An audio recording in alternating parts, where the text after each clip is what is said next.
세계 단편 소설 50선 푸시킨 원작 3부작 두 번째 시간입니다. 지난 이야기. 게르만은 노름판에서 무조건 이길 수 있는 석장의 카드에 대한 얘기를 듣는다.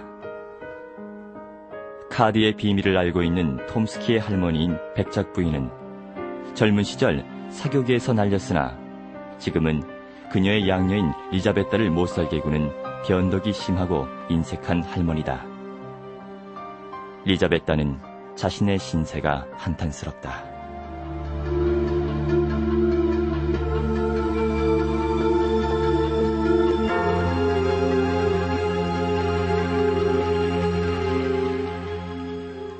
어느 날, 그러니까 이 이야기의 첫머리에서 말한 저녁으로부터 이틀째 되는 날이었다. 리자베타 이바노브바는 창가 옆에 앉아 있었다. 그녀는 우연히 길거리를 내다보다가 한 젊은 장교가 꼼짝 않고 서서 이쪽 창문을 쳐다보고 있는 것을 발견하였다. 한참 후 그녀가 다시 내다보았을 때도 그 장교는 여전히 똑같은 장소에 서 있는 것이었다. 이상이 아르타네. 누구지? 그러나 그녀가 점심 식사를 마치고 돌아와 보니 장교는 이미 가고 없었고 그녀도 이 일을 말끔히 잊어버리게 되었다.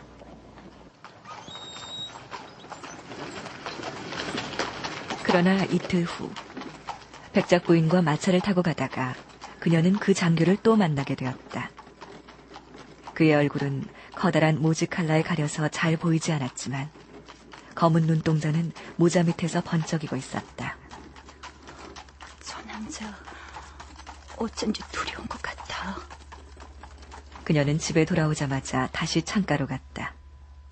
장교는 똑같은 장소에 서 있었다. 그의 눈길이 리자베타에게 멎었다.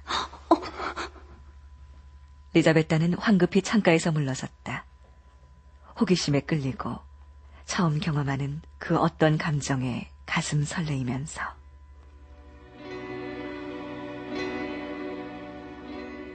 그 후 하루도 거르지 않고 이 청년은 일정한 시간에 창 밑에 나타났다. 리자베타는 술을 놓다가 그가 가까이 오는 것을 느끼고 고개를 들었다. 그리고선 먼저 번보다 더 긴 시간 동안 그를 바라보았다. 일주일이 채 못 되어 리자베타는 그에게 미소를 보내게 되었다. 저 사람은 누굴까? 왜 매일 이곳에 오는 거지?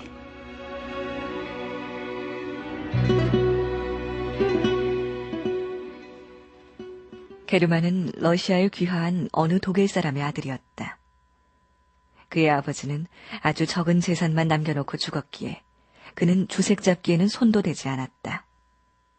그는 정열적이고 불과 같은 상상력을 지닌 사람이었지만 강직한 성격이어서 젊은 사람들이 흔히 빠지기 쉬운 유혹에 휩쓸리는 일이 없었다. 우리 할머니께서는 그 석장의 카드로 엄청난 돈을 따셨지. 그러나 석장의 카드 이야기는 그의 상상력에 불을 붙여 놓았다. 그날 저녁 내내 카드 생각이 머리에서 떠나지 않았다. 다음 날 그는 성 빼떼를 부르고 거리를 서성이며 생각에 빠졌다. 백작 부인이 그 비밀을 나한테 가르쳐준다면? 제발. 그러려면 일단 부인과 친분을 갖는다. 다음엔 환심을 산다. 만약 필요하다면 연인이라도 되자. 하지만 그때까진 시간이 걸리겠지. 부인은 87살이니까 일주일 내에 죽어버릴지도 몰라. 어쩌면 하룻밤새 죽어버릴지도 모르지. 그는 거리를 서성이며 생각을 거듭했다. 하지만 그 얘기 자체가 정말인지 의심스럽단 말이야. 허무맹랑한 얘기인지도 몰라. 신중, 절제, 근면. 이 세 가지가 내 재산을 늘려줄 석장의 카드야. 이런 생각을 하며 걷다가 그는 베테르부르크의 어느 아름다운 저택 앞에 서 있는 자신을 발견했다. 그는 거리에 서 있는 순경에게 물었다. 이 저택은 네 댁입니까? 안나 페도로브나 백작 부인 댁이요. 게르만은 깜짝 놀랐다. 또다시 그 괴상한 카드 이야기가 마음을 사로잡았다. 그는 그 부인과 그 부인이 지닌 마력을 생각하며 집 앞을 오르락내리락 걷고 있었다.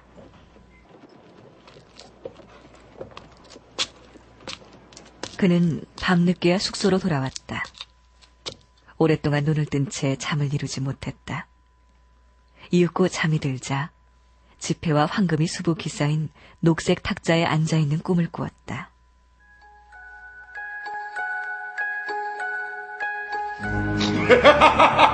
어서 펜을 돌려! 어서 돌리라고! 마구 카드를 돌린다. 연거푸 지전과 황금을 긁어모아 호주머니 속에 집어넣었다.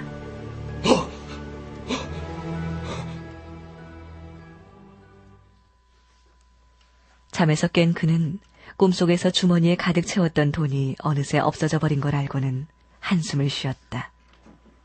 그리고 또다시 거리를 헤매어 다녔다. 그리고 또 어느새 백작 부인의 저택 앞에 서 있는 자신을 발견하는 것이다. 그 어떤 보이지 않는 힘이 자기를 그리로 끌고 가는 것 같았다. 그는 집 앞에 서서 창문을 쳐다보았다. 고개를 수그리고 있던 젊은 여자가 고개를 든다. 게르만의 눈에 검은 눈을 한 아름다운 얼굴이 나타난다. 그 순간 이미 그의 운명은 결정되고 말았다.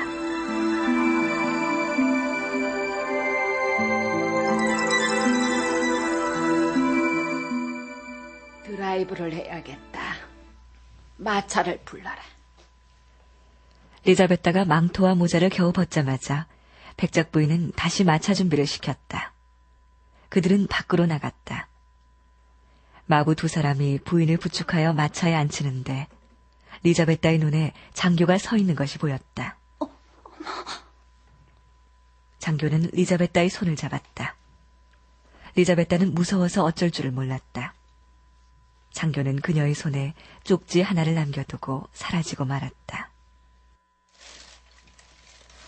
리자베타는 줄곧 꿈을 꾸고 있는 것만 같았다. 그녀는 집에 돌아오자마자 쪽지를 꺼내 읽었다. 한마디 한마디가 어떤 독일 소설에서 따온 듯한 은근하고 부드러운 사랑의 고백이었다. 리자베타는 편지를 읽고 마음이 흐뭇했다. 그러면서도 젊은 남자에게 남몰래 사적인 편지를 받게 된 것이 자꾸만 마음에 걸렸다. 편지를 다시 돌려보낼까? 아님 냉혹하고 단호한 답장을 써보낼까?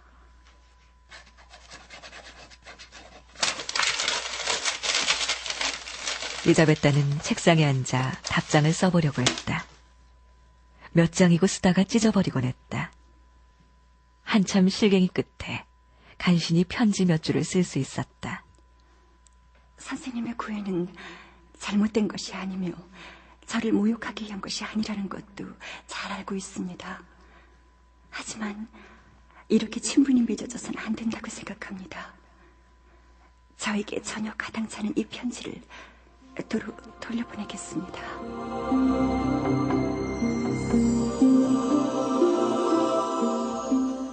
다음 날 리자베타는 거리에 서 있는 게르만을 발견하고는 쪽지를 창밖으로 떨어뜨렸다. 게르만은 달려와서 쪽지를 집어들었다. 자기가 보낸 편지와 여자가 보낸 답장이 함께 들어있었다. 그는 이미 그러한 답장이 올 것을 알고 있었다. 그는 자기의 계획에 흐뭇하게 취해 집으로 돌아왔다. 리자베타 아가씨, 계세요? 사흘 뒤 모자가게의 점원으로 일하는 소녀가 쪽지 하나를 가져다 주었다. 게르만의 글씨였다. 한 번 만나달라는 사연이었다. 어림도 없는 소리. 리자베타는 너무도 뜻밖의 요구와 그가 취한 방법에 어안이 벙벙하여 쪽지를 갈기갈기 찢어버렸다. 그러나 게르만은 거절당하고 그대로 가만히 있을 수는 없었다. 그는 갖가지 방법을 동원해 하루에 한 통씩 리자베타에게 편지를 보냈다. 더 이상 독일 소설에서 인용하지 않고 자신만의 독특한 필치로 격렬한 연정과 자유분방한 상상력을 표현하였다. 아가씨, 편지 왔는데요. 이리 가지고 와. 리자베타는 이젠 돌려보낼 생각을 할 수 없었다. 오히려 그녀는 편지 사연에 흐뭇하게 젖어들었고 답장은 날이 갈수록 길어지고 부드러워져만 갔다. 그리고 드디어 다음과 같은 편지를 창밖으로 내던졌다. 단둘이 만날 기회를 드리겠어요. 오늘 밤 대사님 댁에서 무도회가 있어요. 백작 부인이 떠나자마자 하인들은 자기들 방으로 갈 거예요. 11시 반에 이리로 오셔서 곧장 2층으로 오세요. 왼쪽에 백작 부인의 침실이 있어요. 거기 병풍 뒤에 문이 2개 있는데 왼쪽 문을 열면 제 방으로 통하는 나선형 층계가 있습니다.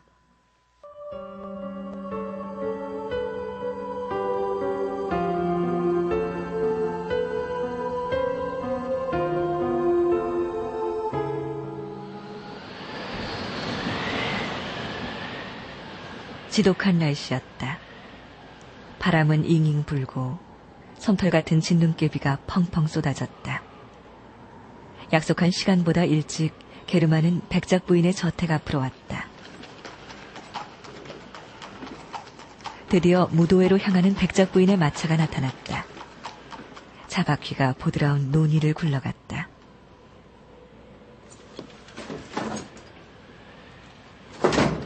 부인이 떠나자 하인 하나가 문을 닫았다. 바로 창문에 불이 꺼졌다. 11시 반. 그는 백작 부인 집으로 통하는 층계를 걸어 올라가서 현관으로 들어갔다. 아무도 없었다. 층계를 뛰어 올라갔다. 집안은 어둠에 쌓여 있었다. 그는 병풍 뒤로 들어갔다. 왼쪽 문을 열어보니 가련한 리자베타의 방으로 통하는 나선형의 층계가 보였다. 그러나 그는 도로 돌아서서 백작 부인의 침실로 들어갔다.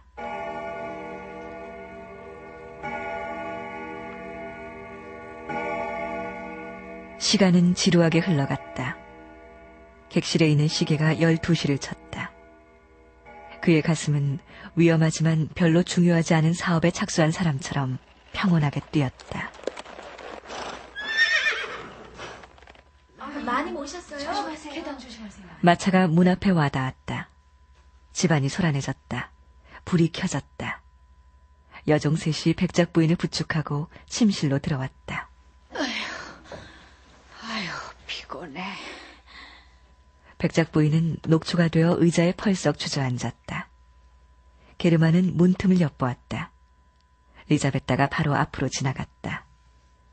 무슨 통증과 같은 것이 슬쩍 그의 가슴을 찌르고 지나갔다. 갑자기 정신이 아찔했다. 백작 부인은 거울 앞에서 옷을 벗기 시작했다. 게르마는 그 흉측한 몰골을 일일이 들여다보았다. 이윽고 부인이 홀가분한 잠옷을 입었다. 이제 다들 가봐. 네. 부인은 하녀들을 물리치고 등의자에 주저앉았다. 병자처럼 안색이 누렇고 창백해진 백작 부인은 핏기 없는 입술을 보르르 떨면서 앞뒤로 몸을 흔들고 있었다. 갑자기 그 무감각한 얼굴에 형용할 수 없는 변화가 일어났다. 떨리던 입술이 딱 멈추고 눈은 겁에 질렸다. 괴한이 그 앞에 서 있는 것이 아닌가. 무서워할 거 없습니다. 부인을 해치려는 게 아닙니다.